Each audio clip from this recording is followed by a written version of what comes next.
Hi, I'm Elaine Englehardt from Utah Valley University, and welcome to our discussions on democracy. Today, we're going to be looking at U.S.-China relations, and particularly in the domain of business. We've got three wonderful guests joining us. We have Tim Stratford, who lives in Beijing, China.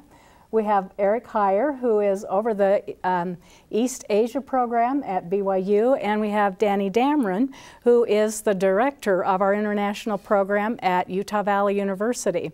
And maybe I could ask you gentlemen to tell us a little bit about yourself, your career, and how you've come to know China so intimately.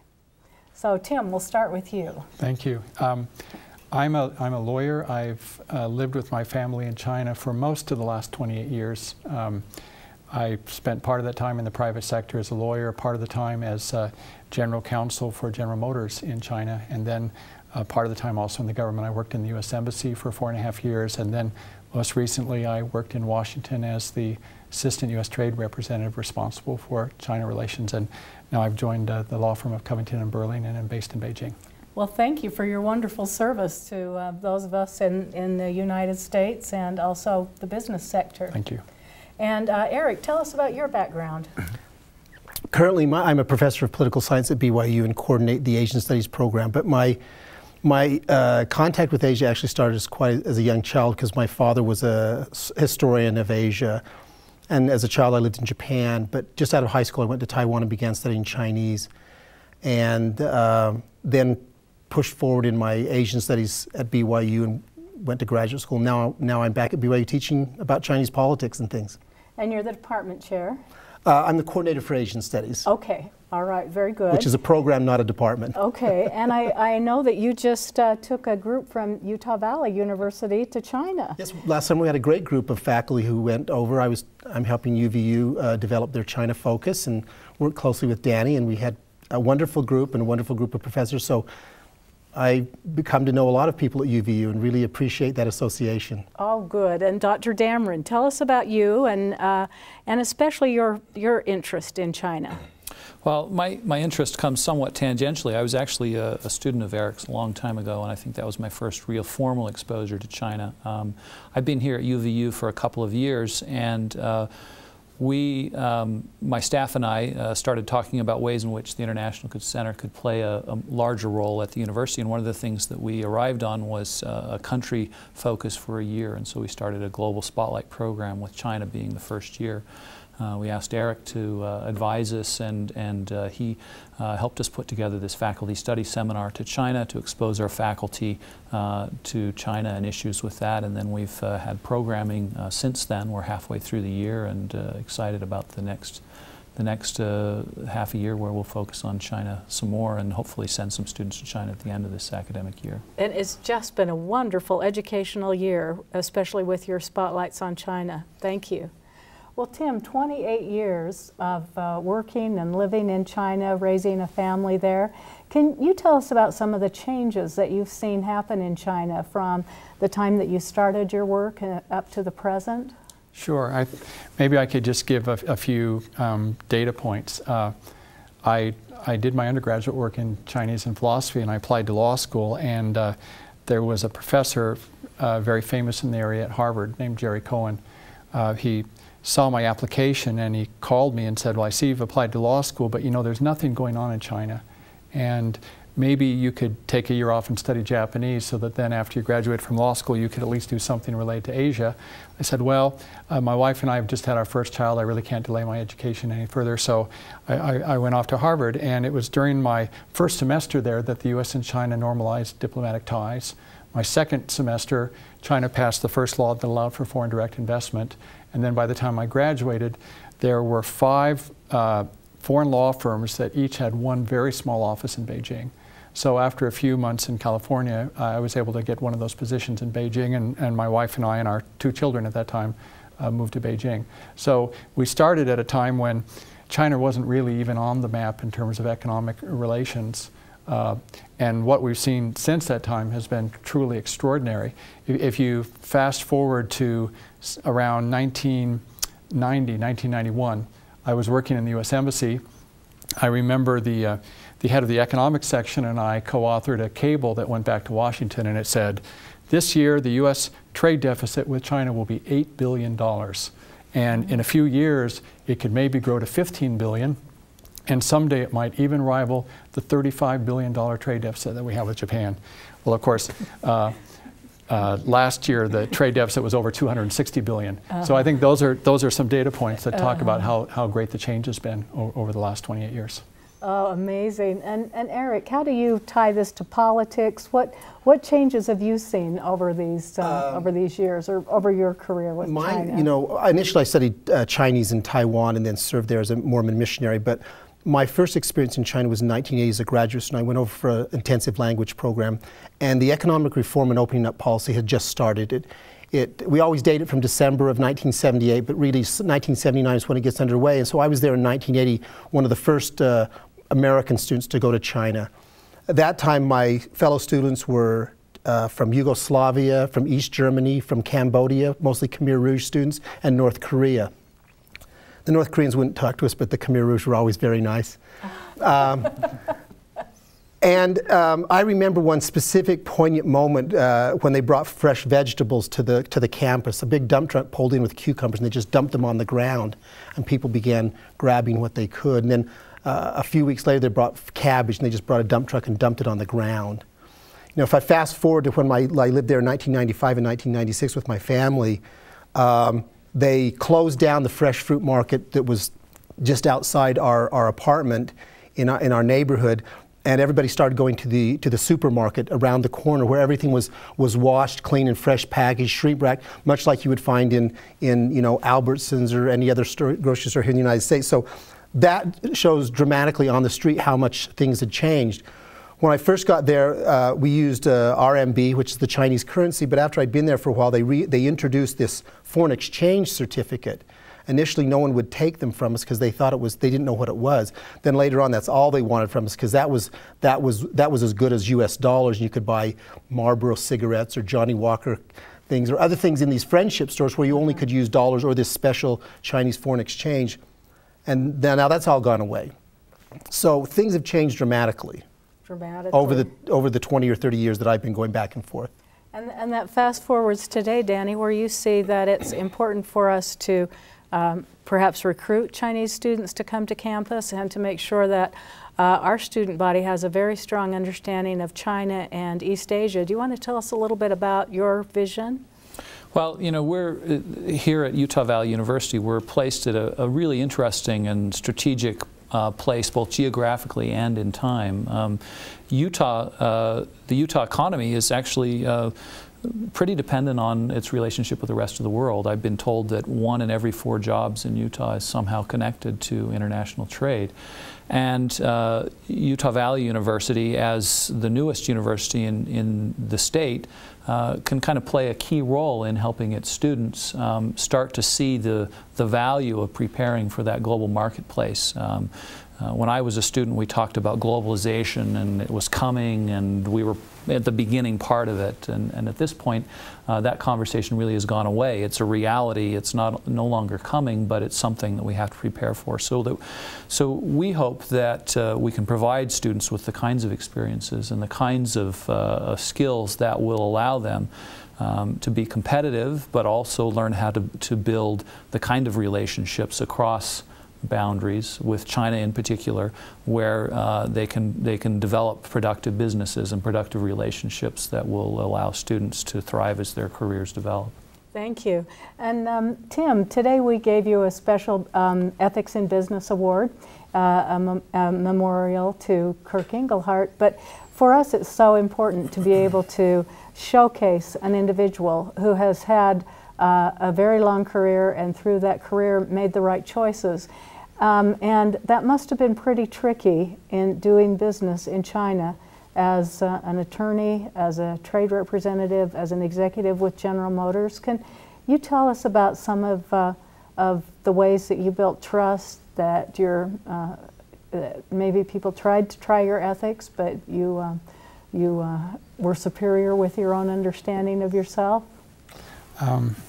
Well, China does present a lot of challenges because there's a different culture and different background, and a lot of what you see in China is a very rapid transition on a number of different dimensions. On one dimension, China had been a very poor country, and now very rapidly they're becoming quite prosperous as a country. On another dimension, they were a very isolated country, and now they're very much involved in global affairs. On another dimension, they were a non-market economy country. They used to use the old state planning system modeled after the Soviet approach, and they've pretty much abolished that, and they've tried to use market forces. When I first went there in 1982, well, when I wrote my third-year paper in law school, I wrote on contract law, and China didn't have a contract law. And we weren't even sure how to translate contract because there were different terms that were used in Taiwan and in Hong Kong. We didn't know what term would be used in the mainland. So you've had all these changes take place. You've had a country that didn't really have the sort of legal system that you have to have in order to have a market economy. And so all these things have happened quickly, and people have had to learn what rules do you have to follow in order for a market economy to work. And so there's been a lot of learning on the way. In China, there's a tradition of gift giving, and sometimes the gifts are overly extravagant and intended to get advantage. And American companies that do business there are constrained by a U.S. law called the Foreign Corrupt Practices Act, and it makes it illegal to pay bribes to foreign government officials, and that includes officials of state-owned companies. So gradually, people there have learned that if you're dealing with Americans, and now other countries have similar laws, they can't do this sort of thing. And so in a lot of ways, we were introducing new ways of doing business and trying to find what's the right way to connect Chinese traditional ways of doing business with the ways that work with the rest of the world. Okay, thank you. And Eric, do you think that from your political perspective that this was hard on the government? Did they want to do business with the U.S. during these early years, during the 80s, the 90s?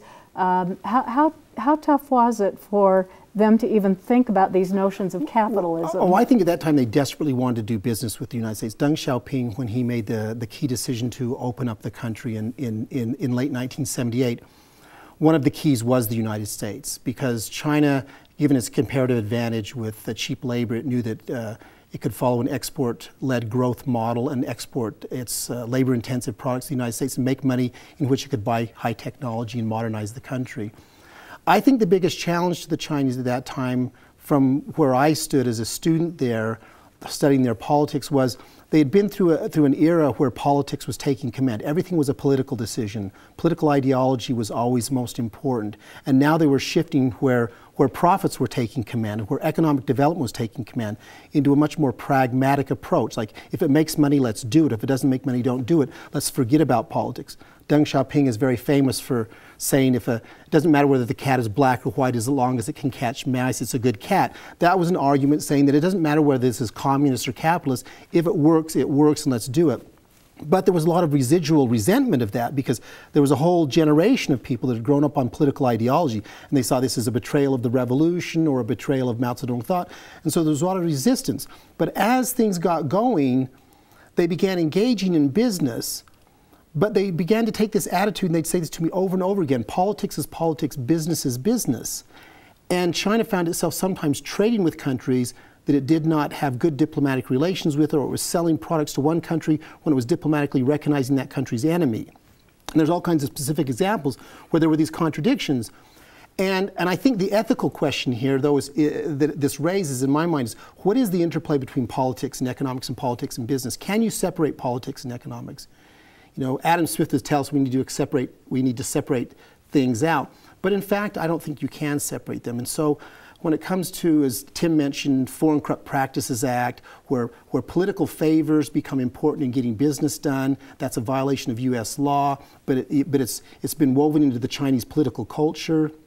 So there was a lot of difficulty, I think, in the initial stages, us understanding how they thought about it, helping them understand how we thought about it, and trying to work out the politics of trade and the politics of economic relationships, and how those must work together. But sometimes that combination is very difficult. So Danny, your students that hang out in your office and are saying, Dr. Dameron, I really want to go to China. I want to do business with China, and I'd really like to have my career there.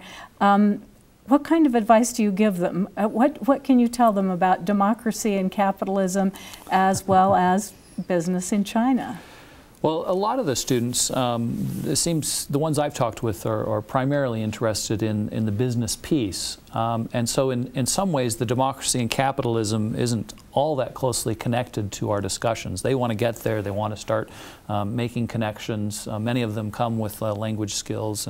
And so in terms of their practical skills, I often encourage them to do an internship. And we've had a couple of students who've gone to China, worked with actually some Salt Lake-based companies that have a branch in a city just outside of Shanghai. If we do get to the question of culture and democracy and capitalism and those sorts of things, there's some larger questions, and I think Eric could probably speak to this much better than I can. But there are, for a very long time, there was this raging debate about this East Asian model of pulling away and saying you can develop in terms of capitalism, but you don't have to have democracy. And then others would say, well, if you get to a certain point economically, then democracy will follow. And there was even questions about culture early on, where some would say, look, East Asia just doesn't have a culture that can lead to democracy. And in fact, some would even say, look, my expertise is Korea, but that these countries after World War II and the Korean War, they're backwaters. They're never going to be prosperous because they don't have the culture that can lead to that. And as we found out, that's been an inaccurate assessment. But nonetheless, it's something that students are very interested in and need to learn how to negotiate if they want to thrive. Well, thank you. And Tim, so much of your focus today in giving this talk associated with your award was on trust and the notion that perhaps folks in the U.S. don't trust folks in China don't trust folks in the U.S. Do you want to tell us some of those things specifically in regard to business, and then we can move on to some other trade issues as well? I think the first obstacle to overcome in doing business and developing trust is figuring out who you're going to do business with. There are 1.3 billion people in Chinese. There are a lot of people here, and a lot of folks in the United States get the idea, oh, there's a lot going on in China, I should do some business there. And people in China look at the U.S. still as the largest economy in the world, and they like to participate in this market. But how do you get started? Who do you meet? And so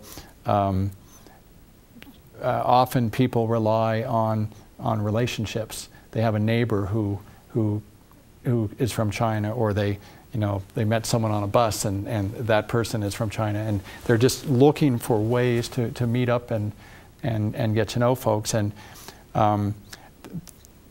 that probably is a little bit too haphazard to make any serious commitments. I think there are different services, there are different advisors. I mean, the U.S. government helps American companies and American individuals that want to do business. I think you really have to do your homework. Right now, Chinese are investing a lot more in Latin America and in Africa than they are in the United States. And part of it is a feeling that maybe the United States won't welcome their investment. They've heard that Americans have suspicions about the Chinese. But in fact, what I say to the Chinese is, think what it was like when those of us who represented foreign companies were first in China. In the early 80s, you didn't have laws. You were just barely starting foreign investment. You didn't have people with a lot of experience in how to do it. The government officials didn't know how they were going to deal with it. And we just had to gradually figure things out. But now there are a lot of people that have a lot of experience doing business with China, and they can give advice about how to approach things.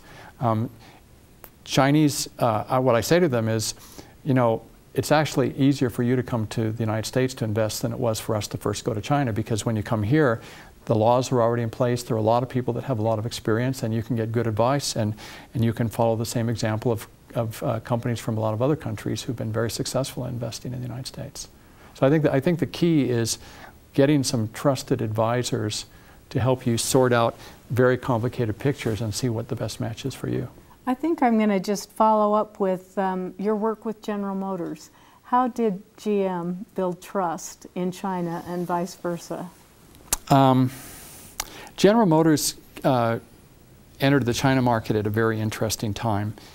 Prior to that prior to their advancements there, the auto market, foreign companies would come and they would say, okay, we'll set up a joint venture, we'll bring the tooling that we used for the last model car that we've just discontinued. So we have all this tooling, we'll bring that to China, we can ship a lot of the parts, and we can build, you know, the model from 3 years ago. And there were very high tariff rates. The tariff on a car was like 180%. And so they could charge very high prices to sell cars because people couldn't afford to import one. And so the auto market sort of went along slowly on that basis. And General Motors came in and said, if you allow us to set up a joint venture, we will bring state-of-the-art cars. We'll build a state-of-the-art plant. We'll build a state-of-the-art R&D center, and we will build cars that are competitive with cars any place in the world. So this was something that the Chinese were interested in. So it was a matter of putting something on the table, understanding what the Chinese wanted, putting it on the table, and then implementing in accordance with what they had promised. And I think the results for General Motors have been really quite fantastic, greatly exceeded their expectations. I mentioned this morning that back in 2004, the former chairman of General Motors had given a speech where he said that the company's economists predicted that the Chinese auto market could even exceed the size of the U.S. auto market by the year 2030. And then, in fact, that happened last year in 2010. And so the GM's success there has been quite phenomenal. And it was a matter of seeing an opportunity and having the foresight and the resources also to go in and take advantage of that opportunity. That's amazing. You know, Eric, I have got to get back to China. I went in 1987, and when I was there, everyone had a bicycle. I mean, there were just so many bicycles, and we were with the China Tour Service, CTC, and they told us how to look at a license plate, and you could figure out what branch of government would have that car, and so there were buses and a lot of bikes, and I'm sure that well, things have changed a lot. Yeah, I mean, Beijing is, and people have seen probably pictures of Beijing near Tiananmen with these wide avenues and things. Beijing was really built for cars, but when I first arrived, there were very few. Once in a while, a Shanghai would come down the road, and that was based on some Russian model. And if you wanted to take a cab someplace, someone could call one up and it would come. And I honestly remember in 1990, the first time I hailed a cab in Shanghai. It was just, I did it just for the novelty, that I could wave my hand and a cab would stop when I jump in. And later on now, you know, the bicycle lanes that used to be full of bicycles and the bicycle parking lots near the train station, they had, looked like millions of bicycles, probably thousands. I always wondered how you could find your bike, but somehow they had a way to do it. They're all black. They're all black. Yeah. Phoenixes or Pigeons or something, brands. Those bicycle lanes have now pretty much disappeared, and Beijing streets are clogged with cars. Cabs everywhere, easy to hail. Now it's not, I'm not surprised when I see Porsche Cayennes driving down the road. Last summer I was in Shanghai, I was coming in from the airport, and I was with a group of faculty members, and we were driving along on our bus, and I looked out, and there was a Chinese guy coming by in his red Ferrari, and I just says, "Look out the left side, that's the future of China." And these are elevated highways that zip through Shanghai, now flooded with high-end cars, and so it's just amazing. And people who were my students back in the old days and rode bicycles and slept in little tiny dorm rooms with 2 or 3 people to a 10 by 10 dorm room, now all have cars. Nice apartments that are very nice apartments, and they call me up and they come over and pick me up in their car, and we go to dinner and things, and it's just completely different now.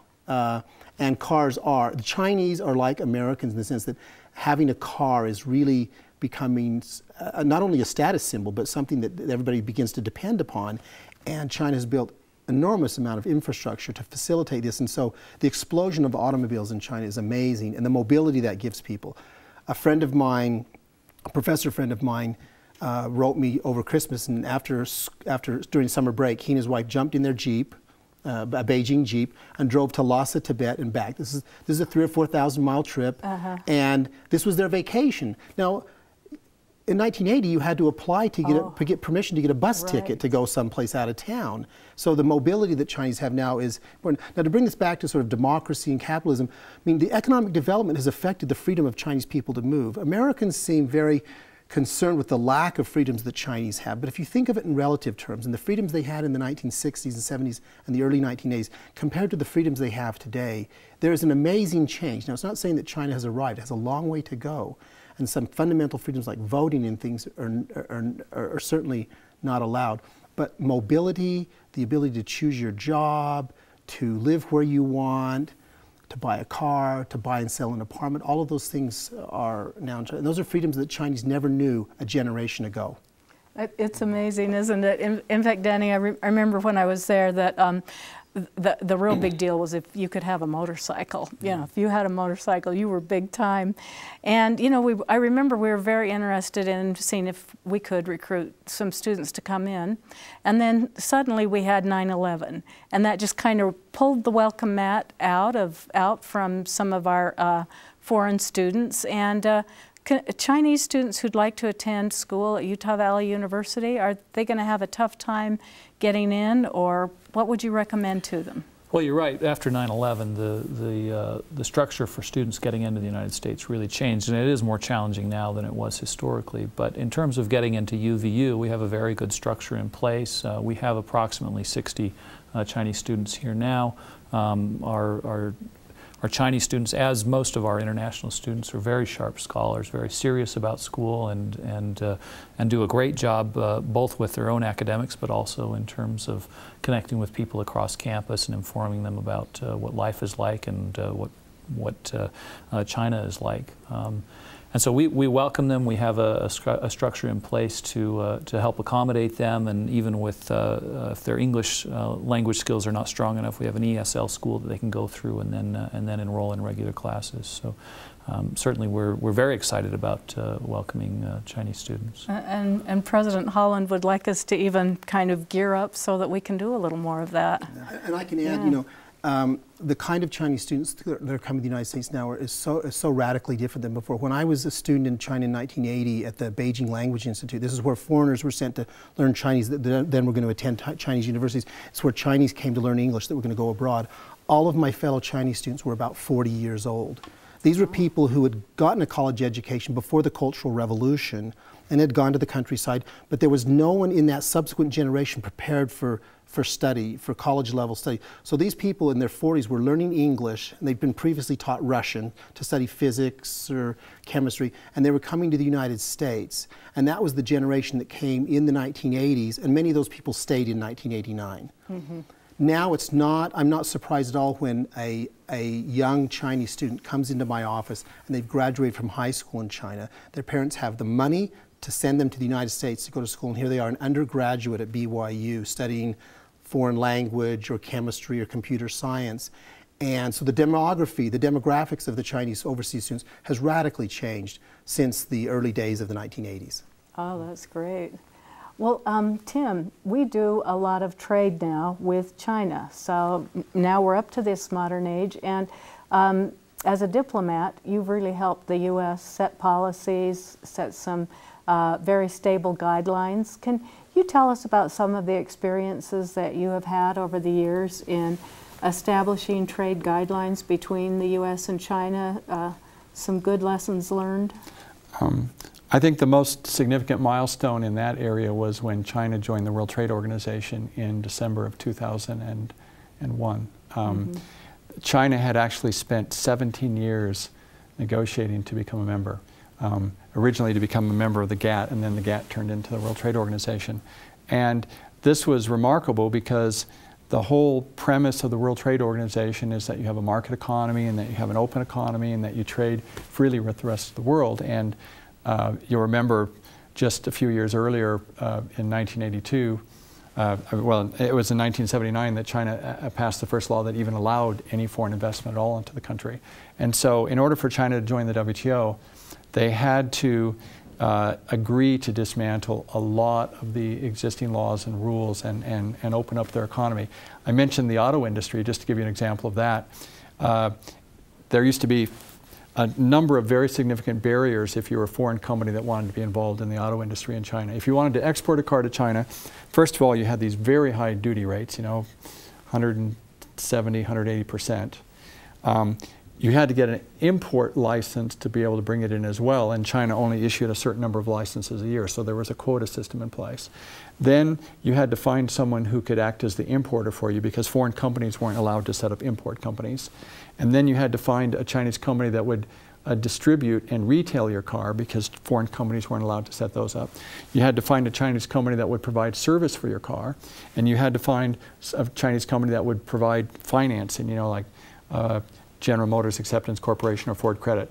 So none of those things was in place, and a foreign company wasn't allowed to do any of those things. How burdensome. That's really well, bad. it was part of the whole overall set of barriers. But when China joined the WTO, they agreed to drop the tariff down to 25%. They agreed to allow foreign companies to set up the importation, distribution, retail, service, after-sales finance, financing. And so the auto market opened up, and interestingly, the Chinese automakers were very, very concerned and lobbied their government not to allow this, because they thought it would mean the end of the Chinese auto industry. But what happened was, because of this new competition and the trade barriers going down, the prices of cars in China dropped very, very significantly. All of a sudden, there were a lot more people who could afford cars. And so the auto industry in China just boomed, and almost anybody that could attach an engine to wheels was making a lot of money in the auto industry. So it was one of those great examples where if you liberalize the economy, in fact, it creates a lot more opportunities, a lot more economic activity for everyone. So that was one of the greatest milestones. And then after China joined, there was a 5-year period or so when they started to phase in some of the additional commitments they made, and it's been a matter of, you know, companies waiting for some new opening to occur and then taking advantage of that new opening. And so gradually the Chinese economy has become more and more open to foreign goods and services and foreign investment. Oh, terrific. And Eric, how have you helped the curriculum at BYU so that it can move and grow with these changes in China, so that you're bringing in Chinese students and you're also exporting U.S. students who would like to do business in China? The number of Chinese students at BYU is, I think, around 150. It's the second largest foreign student group next to the Canadians. Okay. And they're mostly in the sciences and technology. They know where the future is. You know, I try to get Chinese to come into the social sciences. I always make the case that China doesn't need another MBA. They need a good PhD in economics. They need a good student with legal background or something.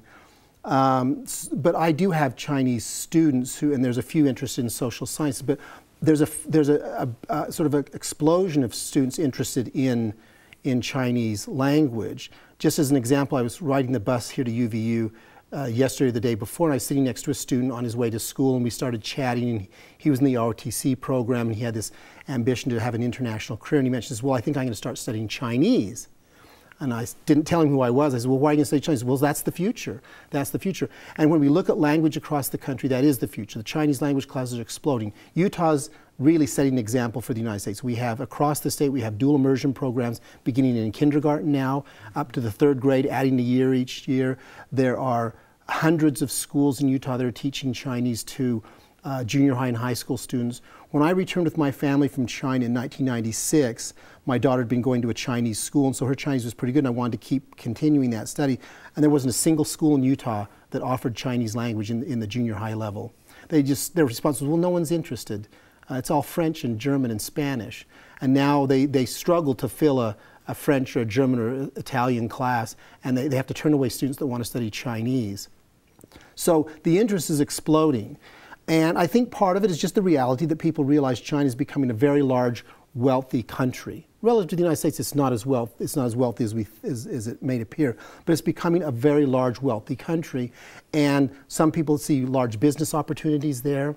Others who are interested in politics, as I am, see the reality that the United States and China are the 2 largest countries in the world, and will have conflict, we'll have common interests that we need to sort through, that Tim talked about today, and building trust, understanding each other. And I have just a large number of students that realize that the future in business, politics, and many other areas is tied up somehow with China.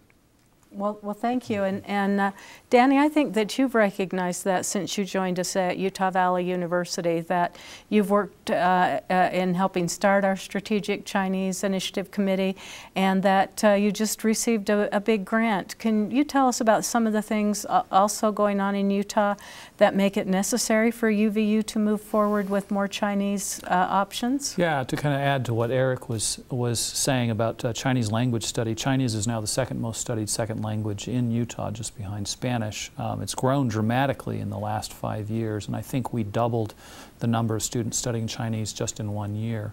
One of the interesting things that's come with that is the need for teachers. And right now, the state has cobbled together a program where it meets the needs of all of those classes through, one, people who just happen to speak Chinese for whatever reason. Two, we bring about 1/3 of our teachers through a government program called the Hanban program, and they're here for 1 to 2 years. And then three, those who try and jump in and try and teach Chinese who don't have much experience. So none of those 3 legs are ones that you can build a long-term program on.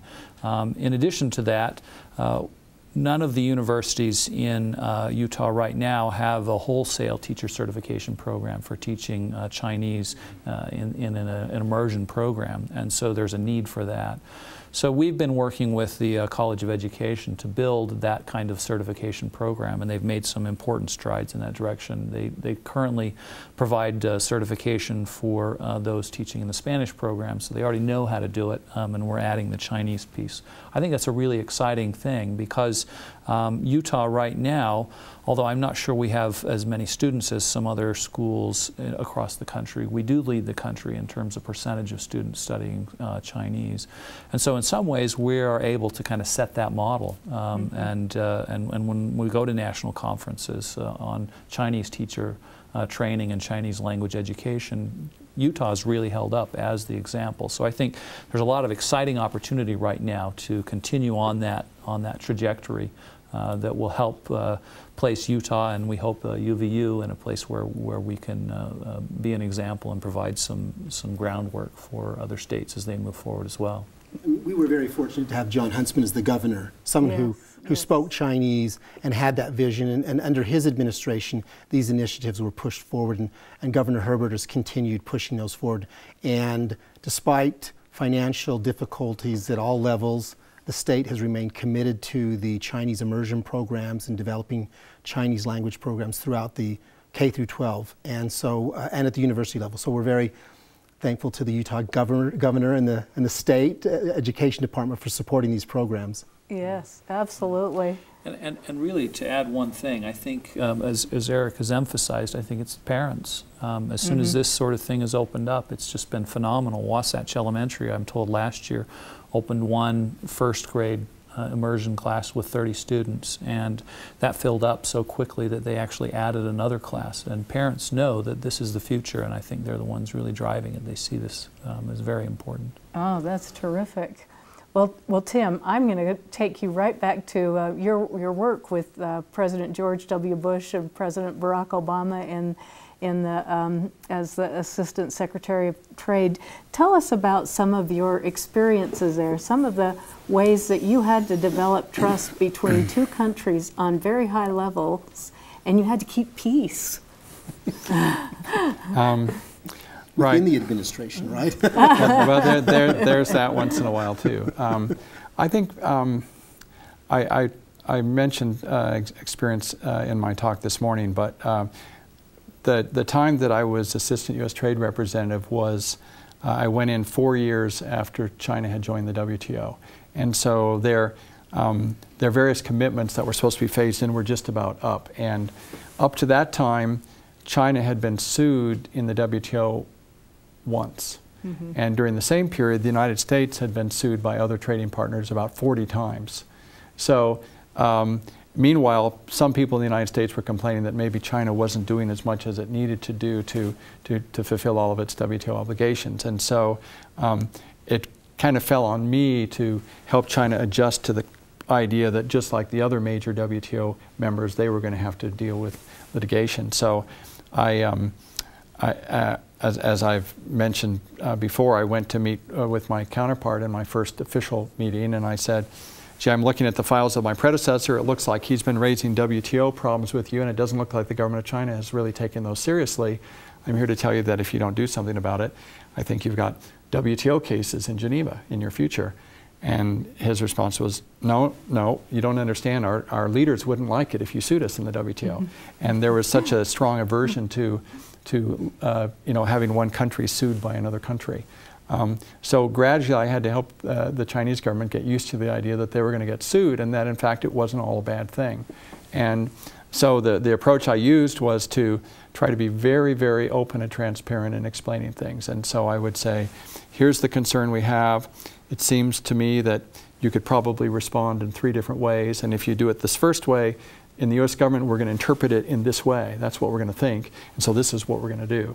And if you do it the second way, we're going to think this, and we're going to do that. And I would lay things out in a very clear way so that they didn't have to kind of guess. And I was always accurate in forecasting what would happen, and so it turns out that they first began to trust me that I was dealing very straight with them. But there was still the obstacle of persuading them that it was a good idea that we should be doing this to one another.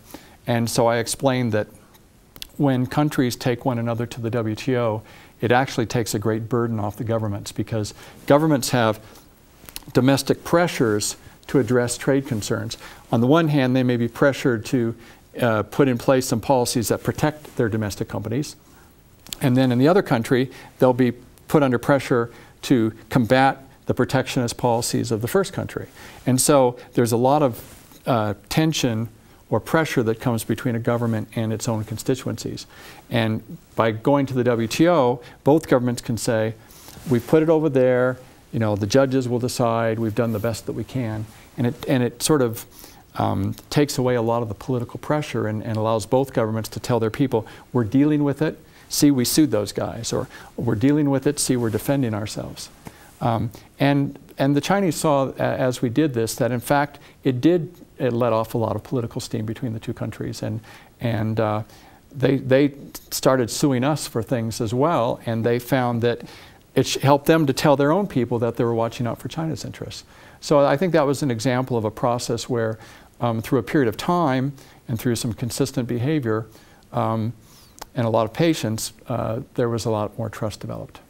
Oh, that's wonderful. Thank you. And Eric, do your students like writing on these issues? Do they like studying about the World TO, about the changes that go on, about the Foreign Corrupt Practices Act? Yeah. I teach a senior seminar on U.S. foreign policy towards Asia, and I require students to write case studies of U.S. foreign policy decisions. And every semester I always have several students who want to write a case study of U.S.-China negotiations over WTO accession, U.S.-China normalization negotiations, and increasingly students want to really understand the nuts and bolts of the relationships between the United States and China, understand the things that Tim was talking about, how governments deal with very specific and technical issues that the average citizen cannot understand, but yet the average citizen has emotional attachment to. I'm losing my job, or my neighbor lost their job because someone bought a Chinese tire rather than an American. Those become very emotional, puts an intense amount of pressure on the government to do something, oftentimes emotional.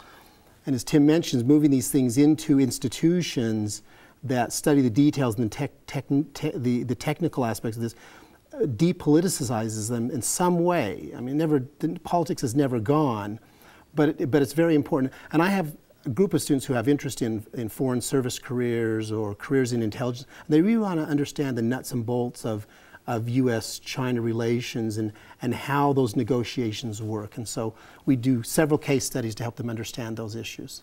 Oh, very good. And Danny, what kind of questions do you get from students about some of the sticky problems that they could run into when they're trying to do some kind of an arrangement with China? I think we talk regularly about the news and those sorts of things, and sometimes those concerns and questions come up because of what's happened in the news. One of the recent ones is the issue with Google. and larger implications of technology and technology transfer and those sorts of things. I think students take those things very seriously. I'm not sure they understand all the technicalities of that, but I think that they're concerned that there's a way for them to acquire the skills, thrive and prosper in a career that is connected with or takes place in China while still holding true to some of their own ethical values and that sort of thing. I'm not sure that they have sorted that out, and I don't know how good I am at helping them sort that out, but we certainly spend a lot of time talking about processes, about ways in which students can negotiate their way through those sorts of things. You know, I just love how your office does the New York Times review, and that especially students do get a focus on international areas and China. In the New York Times yesterday, there was an article about China being concerned with Defense Department appropriations, saying, please buy U.S. made. How does that cause concern in China when we have something like that? Well, that is in the area of government procurement. And government procurement is, I spend a lot of time talking with the Chinese government about government procurement. Government procurement, there's a normal rule in the WTO that says that you need to treat imported products on an equal level with products made domestically. But there's one exception carved out in the WTO, and that's when the government is making procurements for its own use. And in that case, there is an option as a WTO member to join what's called the Government Procurement Agreement. And if you join the Government Procurement Agreement, then you have to treat the imported products from those other GPA members the same as domestically made products. But if another country is not a member of the GPA, you don't have that obligation. So there's a principle of reciprocity there. Now, part of that is to encourage people to join the GPA and to open up their own government procurement. But recognizing that government procurement is kind of a sensitive area, they made it this kind of optional structure. Well, when China joined the WTO, they committed that they would join the GPA as soon as possible. Well, we're in the ninth year, and they haven't joined yet. And I had a lot of conversations as a U.S. trade official about when they were planning to join. The fact of the matter is that until they join the GPA, they really don't have standing to complain about that. And even in the case of the Defense Department, unless it's a very sensitive type of technology, if you join the GPA, then you're given the same treatment. So all of these American laws that say buy American, they always have a caveat in them that says, unless otherwise required by international obligations. And that's a very important caveat because it means for everybody else that's a member of the GPA, they still can participate even though it's not an American product. So the Chinese in this case, their complaint is a little bit disingenuous because they haven't joined the GPA yet, and they don't, and they discriminate between domestic and foreign products for their own government procurement purposes. So Eric, tell us about the politics associated with this. Why would they not want to join this section? Why do they want to have their own controls? Well, I can imagine, I mean, I don't have any detailed insider information on this, but I can imagine that there's intense pressure domestically from Chinese companies to not join this, because then they would have to compete with American technology, and it's a way of protecting themselves. Just as I'm sure there's a lot of pressure from American companies that are very unhappy when the United States government procures foreign products. You know, this in political science is what we call a two-level problem. One is the problem between China and the United States at the highest levels, negotiating. They can come to an agreement on what's best to do, and Tim was involved in doing that. But the other problem Tim had is he had to go back home and he had to sell that idea to Congress, and that's the other level. And the Chinese, his counterpart in China, had to go home and sell it to the government in China. And they may say, well, no, we don't like this. And that forces these high-level people to come back together and say, you know, this didn't fly at home. We need to rework this. And this is a dicey two-level problem that as a political scientist, I study those kinds of things with dealing with trade negotiations or political things, that any negotiator sitting across the table, in the back of his mind, he has to understand, now, is this going to fly at home? Will my president support this? If I'm in a parliamentary system, will the parliament support this? If I'm in the United States, will the Congress support this? Because any treaty signed by a president must be ratified by Congress, and Congress has authority over commercial activity. sometimes the USTR office would get some freedom, some leeway, fast track to negotiate and come back and present them with a package deal. Either it's up or down vote. But even on an up or down vote, you can't get people with constituents in certain areas that are going to lose jobs to vote for that trade act. I mean, we see this trouble in free trade agreements with Korea being held up. There is a large, especially during these down economic times in the United States, a large resentment against opening up and liberalization of trade, because everybody thinks that we get the short end of the stick. But as Tim's talk today demonstrated, while our market share in China may be diminishing relative to other countries, the amount we're selling China is actually going forward. And these are very good for us, but on an individual basis, they may be painful because it's you that loses a job or your neighbor that loses a job because you're in an industry that's declining and competing with Chinese that are getting very good at it. Let me add, this is a quick change of subject, but add something that Danny was talking about. The Chinese have the same problem. They don't understand the U.S. government very well. In 1996, when I was in China as a Fulbright scholar, I was on a panel to select Chinese graduate students that would come to the United States and study, and 50% of them, the proposed topic of study was Congress and its influence on U.S. foreign policy.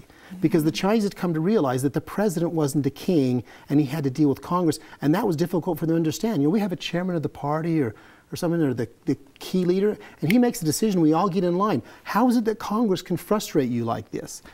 And one of my students, who I got to know in China and then came to the United States and got a PhD, focused his study on the foreign policy analysis of U.S. foreign policy. Now he's back at Beijing University, Peking University, as a leading scholar in China on the formulation of U.S. foreign policy. So as we in the United States are trying to understand the Chinese and the complications of their government and their political processes, the Chinese are doing the same thing. Okay. Anything you want to add to that, Danny? Not really. I think that's very key, and in fact, as we think about the kinds of things that we're doing here at UVU, in addition to preparing our own students, we think that there's actually a fairly large opportunity to participate in that as well, helping China understand us better. I think probably the Chinese government is quite forward-looking in that, in terms of, I mentioned the Hanban program where they send teachers here, and they're very anxious. We get approached by a university about once a week to develop some sort of relationship. And the question we always have to ask, because it's very clear the advantages that they see to this relationship, is what's in it for us. And that's something we're still trying to figure out, finding a way for us to be of service in that effort of the Chinese to understand us better, but also to benefit from that as well. Okay, thank you. I wonder if I could just add one thing. Please. Something that has really troubled me over the last few years. I've spent a lot of time in Washington as a senior government official, so I feel at home in Washington. I've spent a lot of time in Beijing, so I feel at home there. And those two places are very different. And so I almost feel like I have two alternative universes coexisting in my brain at the same time. And there's a lot of cognitive dissonance between the two.